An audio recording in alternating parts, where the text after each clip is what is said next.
Welcome to Jocks Vs Geniuses. On today's episode, we have the ultimate Cinderella story, Kamar Aiken, the wide receiver from the Baltimore Ravens. Welcome to the show, Kamar. Appreciate it. Thanks for having me on. Oh, thank you. Congratulations on a great season. You finished this season as the Ravens' top receiver with 75 catches, 944 yards, and 5 TDs. Not a bad season. What does it feel to finally have a breakout season? It feels good. I always told myself I get an opportunity that I'll try to make the best of it, and it's a good feeling just to be able to go out there and you put the work in the off season and finally get to see some results. That's great. Well, your road to NFL stardom was certainly not an easy one. In fact, it's like the most difficult that I've ever seen. You went undrafted out of Central Florida. You were cut 6 times by the Bills in 2000. 6 times by the Bills, the Bears, the Patriots. Before finally just barely making the Ravens. Is like you just barely made the final roster cut in 2013. What was that journey like for you? Stressful. It was a lot of days where I second guessed myself and was like, is this something that I really want to continue doing? It was a lot of hard days, but my family and I stayed prayed up throughout the whole thing, so it kind of got me through it. So when you're having doubts, and now that there's like undrafted on TV and the training camp shows, people kind of get to see the road that a guy who doesn't necessarily come out as a blue chip draft pick. These guys, they see the road that some guys like yourself who obviously have the talent to make it, but don't necessarily have a freshly paved road to get into the league or to get onto a team as a starter. What are those doubts like? What's going through your mind? What are you thinking? Well, through my mind, I'm a confident person, so I was always confident in myself and my abilities. It was just who am I going to get to believe in me to give me that chance to go out there and show people that I can actually play. Like, what keeps you going? Like, 6 cuts, that's a lot of cuts. You know what I mean? For anybody, that's got to be a lot of, is it the fact that they keep inviting you back that keeps you going? Or, if it was a tougher road to get back even into tryouts or into camp, do you think you would have kept plugging away?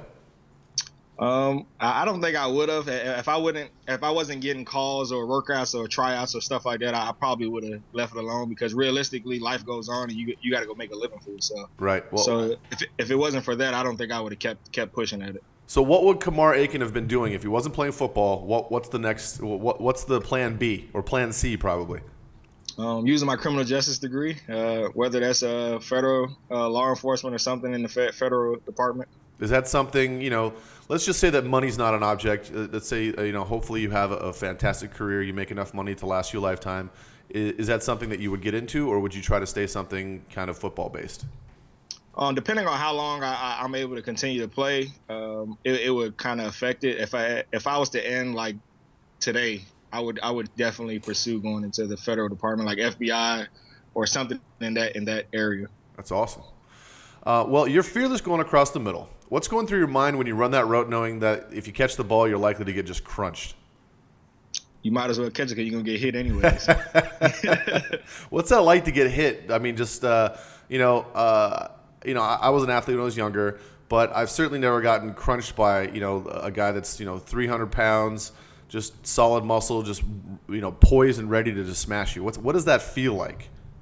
Probably a car accident. If you ever been in a car accident, it's probably like that repeatedly. Unfortunately, you guys didn't make it to the playoffs this year, despite your breakout season. And if anyone deserves a rest, it's you. What's your plans for the offseason? Just hang out with my wife, my family, take some vacation time. We like to see different things. So right now is just a time to recover and just see a couple things before I have to start back up training. How long does it take until you're not waking up in the morning limping every day? I'm going to find out this offseason, because this is the first offseason that my body actually feels the way it does. So this is all a learning experience for me as well. And I do feel 60 some days. Oh, I believe it. Your character in Madden 16 was given dreads and had the lowest toughness rating. Clearly, you're one of the toughest guys in the NFL, if not one of the toughest guys on the planet. After what you've been through and all the perseverance you've shown to rise above all of it, do you actually play Madden 16? And what was your reaction to that error? No, I actually don't play Madden, but some friends of mine that do play it, they're the ones who brought it to my attention. So the toughness, I don't know where they got that from to rank me so low, but It is what it is. I'm pretty sure they're going to change it now. Yeah, obviously somebody's not paying attention, I think is the case. And it's crazy because they came to the facility and did the whole 360 thing with our facial expressions and everything. So you would think that they would get it right, especially with the dreads part. Like, I never had dreads, so I don't know where that came from. Well, I'll tell you, maybe they're just setting you up for the undercover work in the federal department. Maybe. If you were setting your fantasy roster for this week's playoff game, what's one guy that you would have to have on your roster? One guy. Edelman, because he's coming back, and he's going to be a big guy, a big key for them. I agree. Do you actually watch the games when you're off?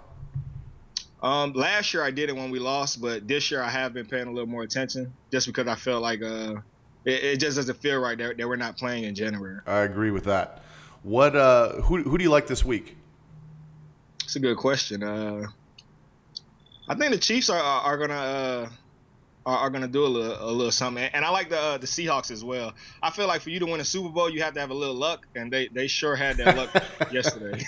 I'll tell you what, the Seahawks, in my opinion, they're the recipients of either the best luck or the worst luck every single time, but some crazy event happens every single time they play a big game. Every time, but that's what you need, to be honest, to win a Super Bowl. The clear-cut teams that have the better records usually don't win all the time. But the teams that have a little luck and stuff are going their way, that's usually the teams that come out and win. Yeah, it does seem to be that way. The Patriots are obviously, a contender every year. What do you think? Do you think that Denver has a shot here? Yeah, Denver definitely has a shot. It all depends on what Peyton does and how their defense steps up. I know that weather is a big deal out there. Mm-hmm. So it's a lot of different things that play into it, but all them teams have a chance. Anybody could lose on any given day, so yeah. It's just who gets lucky and who makes that play. Well, I think that also, you notice Peyton. They talk about it a little bit, but I think they don't talk about it enough. The two keys to Denver advancing are they got to protect him and how well he can throw the ball with that glove on his hand. He's a different quarterback with that glove on his hand in the playoffs. Yeah, he definitely is, but he's also Peyton, so I'm not gonna bet against him. Yeah, the football gods like the Mannings. There's no question about that. They definitely do. So if just pretend that the records don't matter. It's you could talk the coach into putting you in at any position other than the position that you play, which is special teams and wide receiver.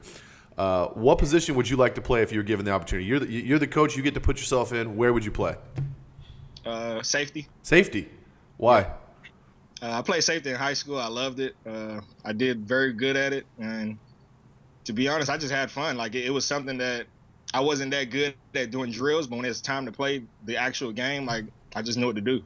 Yeah, be nice to turn the table on like a receiver coming across the deep middle, right? Definitely. Who's your favorite player to watch as a fan? Who do you enjoy watching? That's a good question. It was Steve until I started playing with him. So now he's a teammate. But growing up, it was watching Steve Smith. But I like watching Antonio Brown. I just like the intensity he brings to the game and just his approach to it every week. Yeah, he's a physical and a mental freak. That guy brings incredible intensity, and I mean, you throw the ball, he's catching it. Right. Does not matter. It does not matter what's going to happen to him. This is one of the things that as a fan we like to watch. The guys that just they are going to catch the ball. Their primary objective is I'm going to catch the ball. Not oh my God, am I going to get crunched? Some of the other receivers. Like I was a big Randy Moss fan.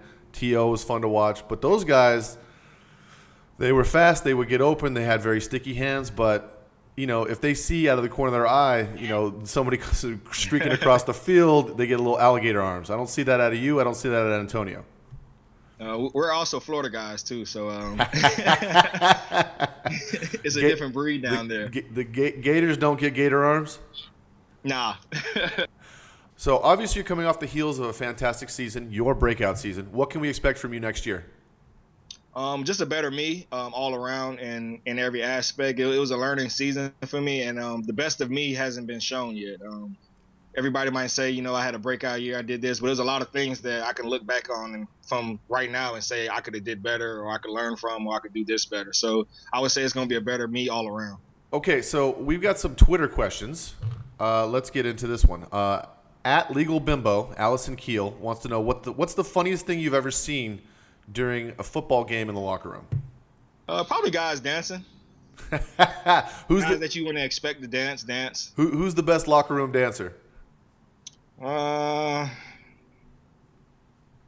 not gonna give any of them guys credit, but Brandon Williams, as far as his singing, he loves to sing.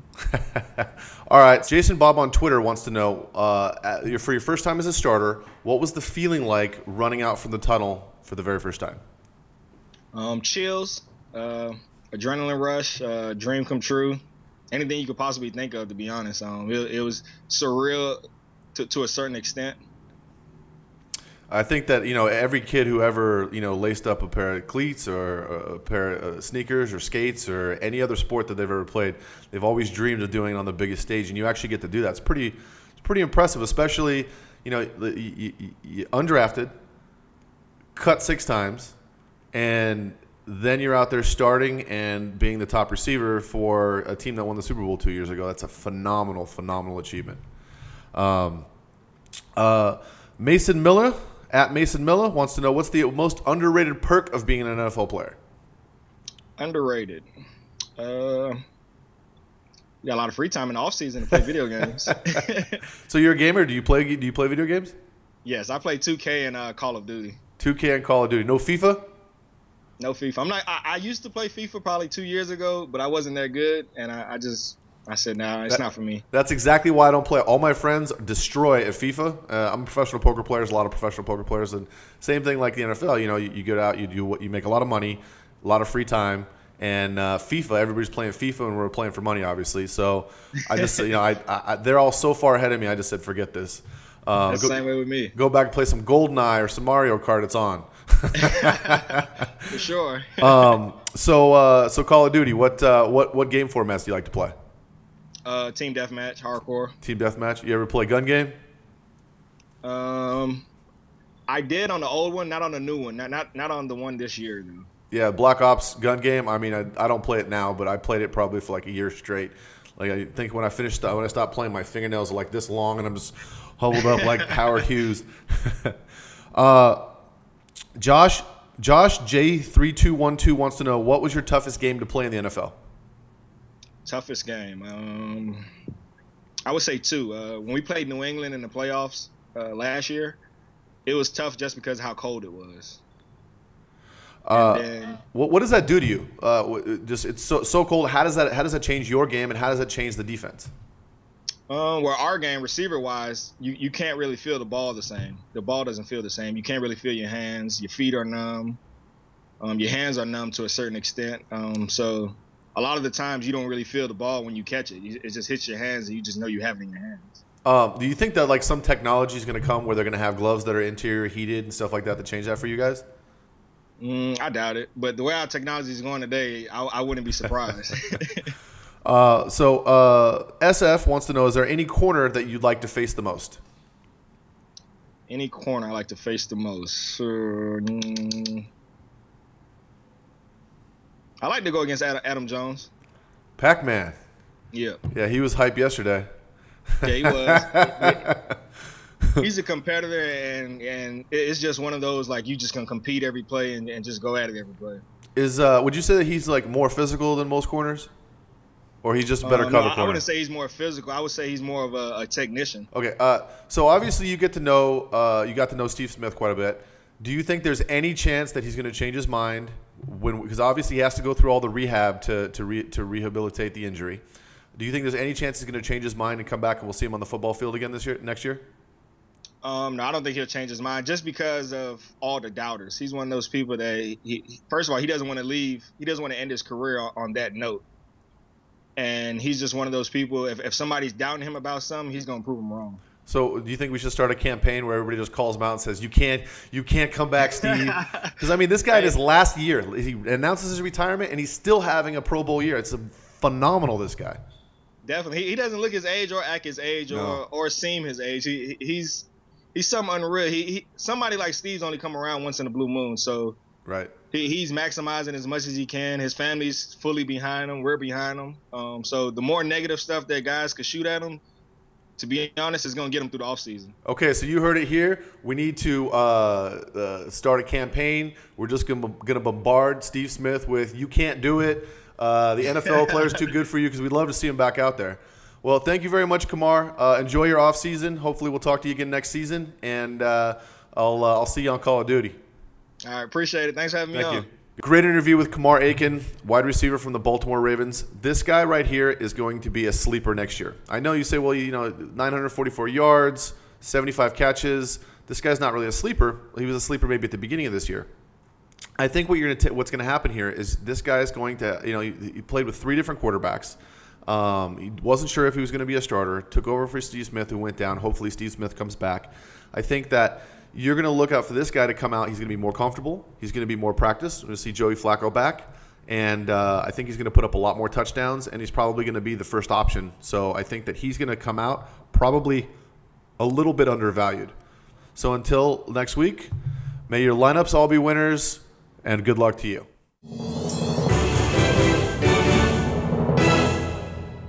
Want more? Click the subscribe button below the video. If you'd like to have your question featured on the show, tweet your question to @JocksVsGeniuses, #AskAJock.